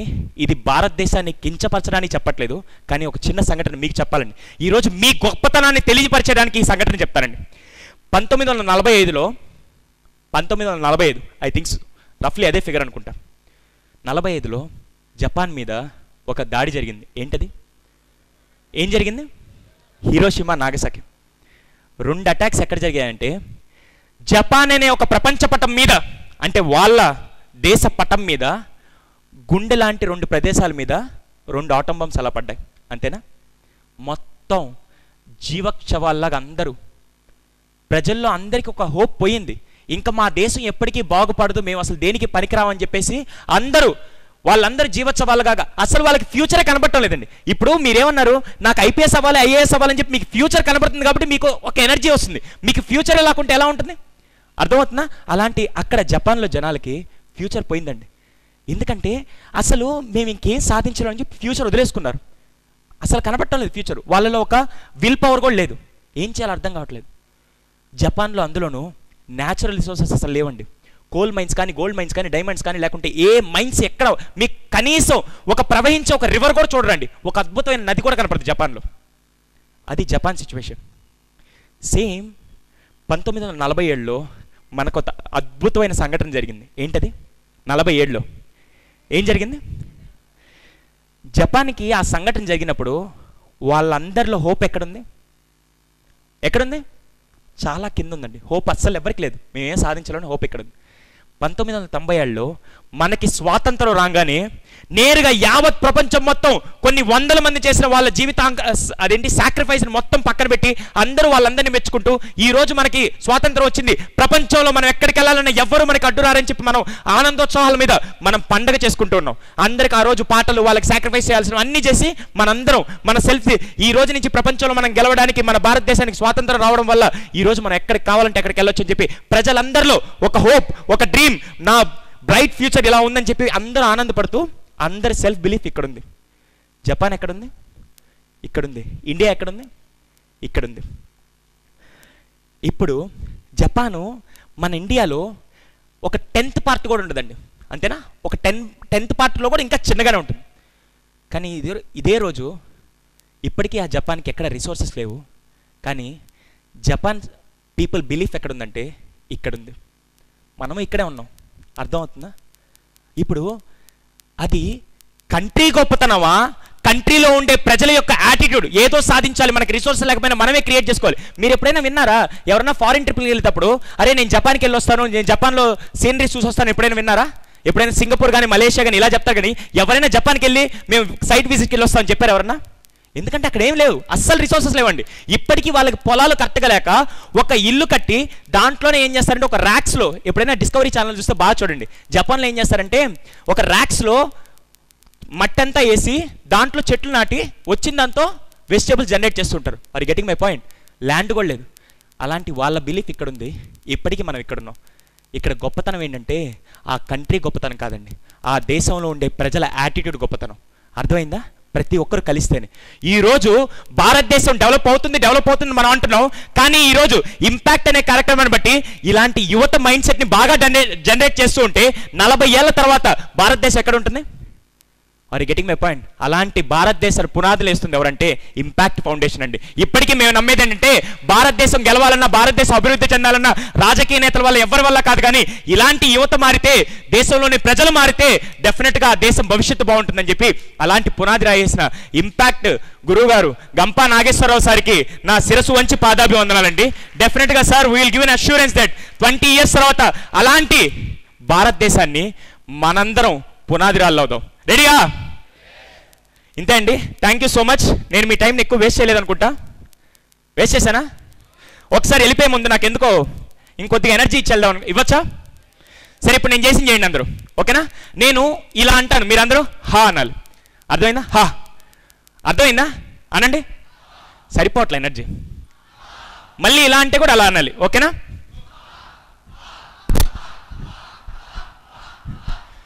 మీరు ఫాస్ట్గా లేరండి. 60 ఏళ్ళ ముసలాడు నేనే ఫాస్ట్గా ఉన్నా, 20 ఏళ్ళ యంగ్స్టర్స్లో ఉన్నారు, మీరు ఫాస్ట్గా లేరా? మళ్ళీ వన్స్ అగైన్ ఎనర్జీ రావాలి.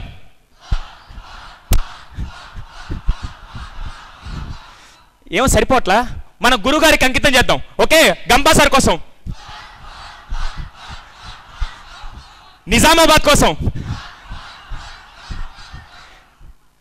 అలాగే మీకోసం.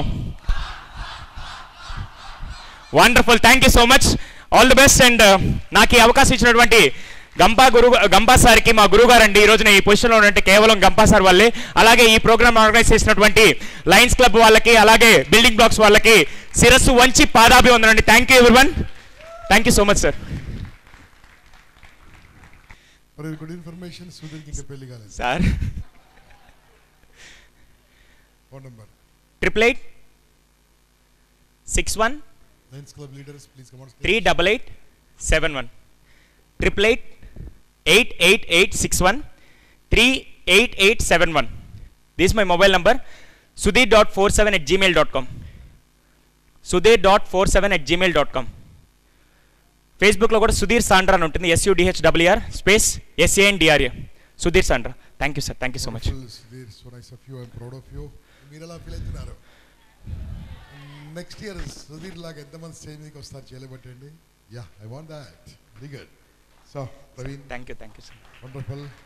మన లయన్స్ క్లబ్ లీడర్స్ స్టేజ్ మీదకి రావాల్సి కోరుతున్నాను. బాస్ భాష గారు. Sir thank you sir. So nice boss, wonderful wonderful. Thank you sir. Congratulations. మీకు ఎంతమందికి మెసేజ్లు వచ్చాయండి ఈరోజు? ఇప్పుడు కూడా ఒక 10 నిమిషాల కింద మెసేజ్ పంపించాను, రైట్? ఇంకెంతమందికి మెసేజ్లు రాలేదు? Thank you sir, thank you so much. Thank you sir. Me mobile number చాలా నా దగ్గర సంతోషం లేని సార్. వాళ్ళు ఎంతమంది? మీరు ఇచ్చిన వాళ్ళే ఇచ్చారు నిన్న. మీరు కూర్చోండి. ఇచ్చిన వాళ్ళే ఇచ్చారు. చాలా ఇబ్బంది అయింది నాకు. అమ్మాయి పాపం రైట్